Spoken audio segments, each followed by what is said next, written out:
Charot. So, nandito na yung pagkalaki-laking mga numbers naman nito. Ang laki-laki naman ng mga numbers nito.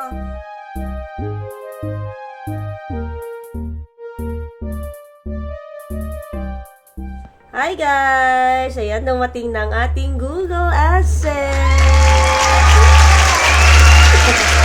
Ayan, mag-filter lang muna tayo kasi tinatamad ako mag-click. Ayan guys, sa mga hindi po nakakaalam kung ano po ba ang Google AdSense, ito po ay connection ni YouTube. So, yung earnings natin sa YouTube guys, ipapasa ni YouTube dito sa Google AdSense. Tapos, si Google AdSense naman po ay ipapasa niya yung sahod natin sa ating bank account para ma-receive na po natin yung pera. So, parang si Google AdSense po ang ating tulay para makuha natin yung sahod natin sa YouTube. So, ito nga po pala ang ating YouTube channel, guys. Pa-subscribe na rin. Ayan, medyo nabubuyoy-buyoy pa tayo, guys, kasi sa Facebook tayo magamay. Ayan, guys. So, bakit nga tayo nagtatry dito sa YouTube? Kasi naman metables, 'di ba? Humina kasi yung kitaan sa Facebook, guys. Kaya, why not? Try natin dito sa YouTube. So, ito na nga, guys. Pinursigi ko talaga dahil, imagine, guys, monetize na po ako since January to February. So, ngayon lang ako nagkaroon nito. Anong petsa na?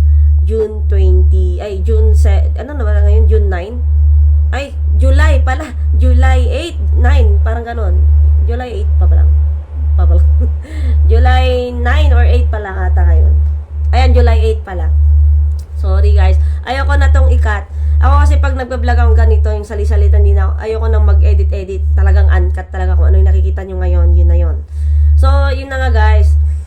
Sa mga monetize po, para magkaroon po kayo ng idea, sa mga monetize na first timer at hindi pa po alam kung anong gagawin, monetize na kayo, kumikita na po kayo dyan, oo. Pero para po makareceive po kayo ng sahod, remind ko lang po, kailangan nyo pong emit yung $10 minimum doon sa YouTube para magkaroon na po kayo ng Google AdSense.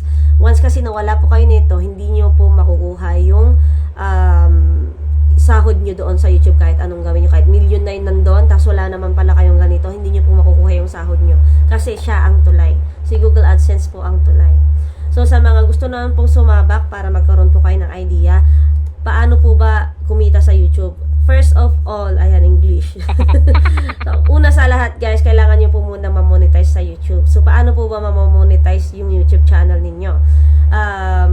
Ayan na nga, gumawa muna kayo ng YouTube account ninyo. Then, kailangan nyo po ma-meet yung 1,000 subscribers and then, kailangan nyo pong matapos or makumpleto yung 4,000 watch hours ng video nyo or basta dyan sa YouTube. Pag once na na-meet nyo na yon lahat, complete na, monetize ka na. So, once na monetize ka na, gumawa ka na ng Google account.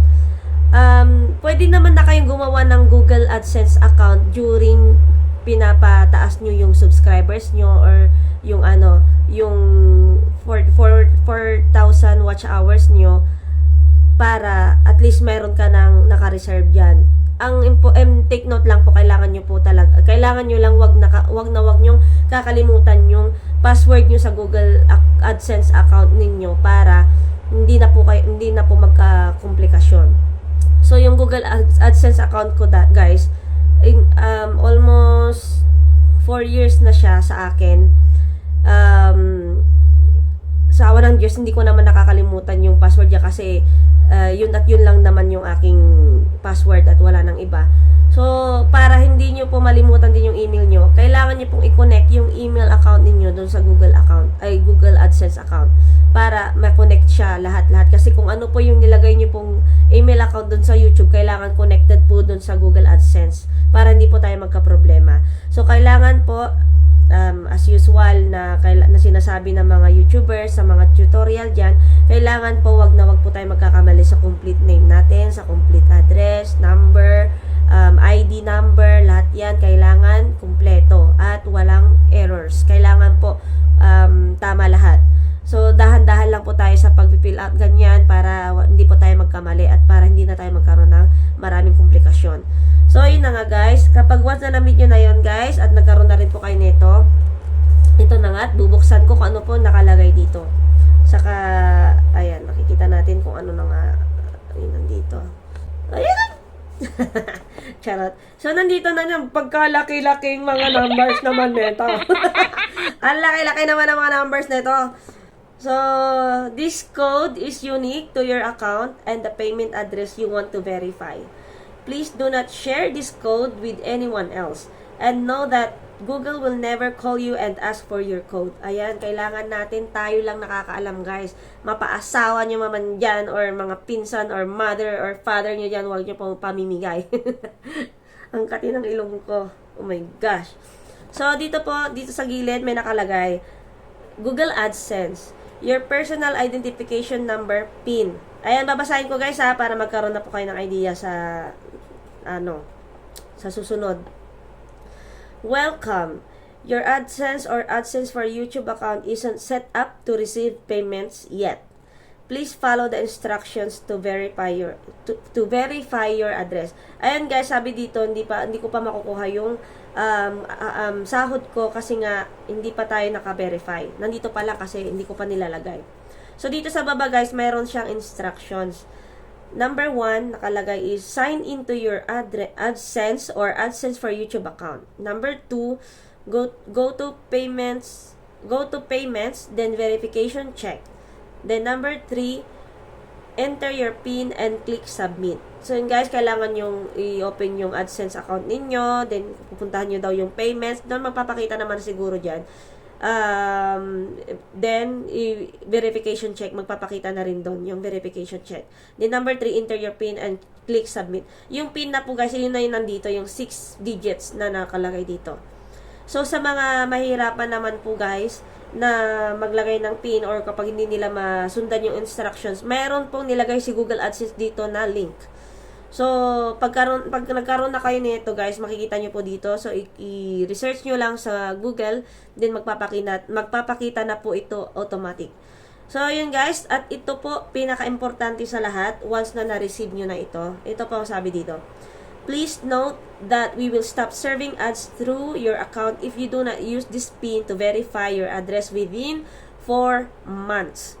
So, kailangan nyo po ilagay ito before 4 months. Hindi naman na siguro tayo maghihintay ng 4 months, diba? Once na kasi na-receive na natin to, kailangan na natin ilagay agad. Pero dapat huwag tayo magkakamali kasi pag once nagkamali tayo ng 3 times, wasak na. Wala na ang ating YouTube. Kasi minsan lang to maibigay sa atin, at once na na-receive na natin, kailangan na natin ilagay yung tama. Dapat first try pa lang, wag na tayo magkakamali kasi 6 digits lang yan guys. Syempre, kapag lasing yung asawa mo, then ilalagay niya to, syempre, kailangan niya ng gabay kasi mamaya baka iba-iba yung mga number yung ilalagay niya dyan. So, dapat kailangan matino ka maglagay ng PIN number dyan kasi masasayang lang kasi ang hirap-hirap kumuha ng 4,000 watch hours and 1,000 subscribers tapos mawawala lang ng ganan-ganan. So, yun guys, ito ilalagay ko na. Hi guys! So, ito nga po pala yung ating tutorial kung paano maglagay ng PIN gamit ang ating phone. So, itong video na to guys ay dinikit ko na lang dito sa una kong vlog. Nung kakadating lang nitong Google AdSense natin. Dinikit ko na para minsanan na siya guys. So, ito nga po pala. Ang una natin gagawin guys ay open natin yung Google Chrome. Ayan. So, naka-ready na dyan yung Google AdSense. Type lang natin dyan yung Google AdSense. Then dito sa first Google AdSense, pindutin lang natin yan. Then, magpapakita na po dito guys yung lalaki nagigitara yan. So, naka-Spanish kasi ito guys. So, itong empezar, it means gets started yan. So, yan, empezar natin. Nasa Spain kasi ako guys. At dyan na magpapakita guys yung ating Google account. Naka-automatic na kasi ako dito guys. Kapag once na nakagamit po kayo ng phone, tas naka-open yung email account nyo dito, or Google account nyo dito guys, is automatic na siyang nakakonect dito. So, i-click lang natin yan guys. Then, dito makikita nyo guys kung saan ako nalito. Ayan, yung 3 box kung naalala nyo dyan sa una kong video. May binanggit ako dyan guys na 3 boxes na nalilito talaga ako. O kung hindi ko man nabanggit guys, pues ito yon. Dito po ako nalito noon. Kasi kung first timer lang po ako mag YouTube, so gumawa ako ng Google AdSense. Then dito sa Google AdSense, syempre, hindi mo maiiwasan na hindi mo to bubusisihin lahat. Kasi pag nandito kasi sa screen na yan, at nandito sa loob ng Google AdSense, kailangan mo yan talagang busisihin. Hindi ko magawa-gawa dahil hindi ako makagawa ng site, guys. So, dito ako nalito.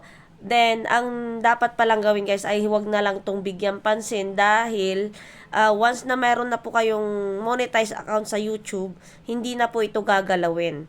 Kung may nakikita po kayo dito sa taas, guys, yan po yung payment are on hold because you need to verify your address. Yan. Yan pala yung hindi ko nakikita na matagal na. So, kailangan natin i-click yung action. Ayan.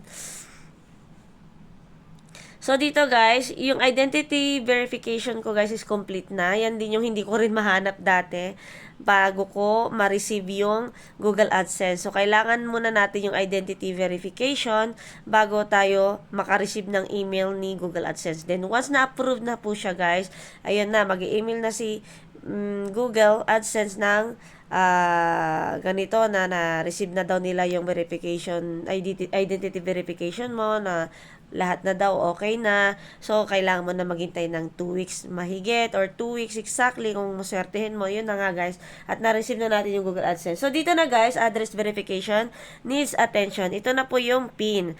So, dito na po natin ilalagay guys yung PIN. So, bubuksan ko na yung paper ko na nandito.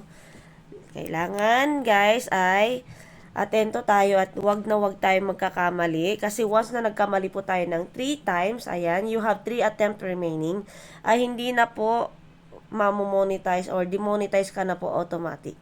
Ayan. So, i-blurred lang po natin guys kasi privacy ko yan at akin lang yan. Okay. Chine-check ko lang po siya ng maayos guys.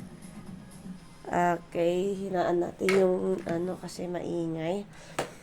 Ayan. Okay. Submit na natin. Kasi okay na siya. Ayan guys. So, complete na siya guys. Identity verification complete and address verification complete. So, yan. Okay na guys. Ayan guys. So, dito na po matatapos ang ating short tutorial video sa ating paglagay ng verification o address verification or PIN na galing kay Google AdSense. So, approved na po lahat. Pwede na tayong kumita. Tuloy-tuloy na natin to kasi okay na po lahat. Mag-upload na lang po tayo na mag-upload na maraming videos. And then, paano ba? So, yun nga. Pag may duda kayo, mag-comment lang po kayo dyan at isasagutin natin yan or di kaya gawin po nating content next time.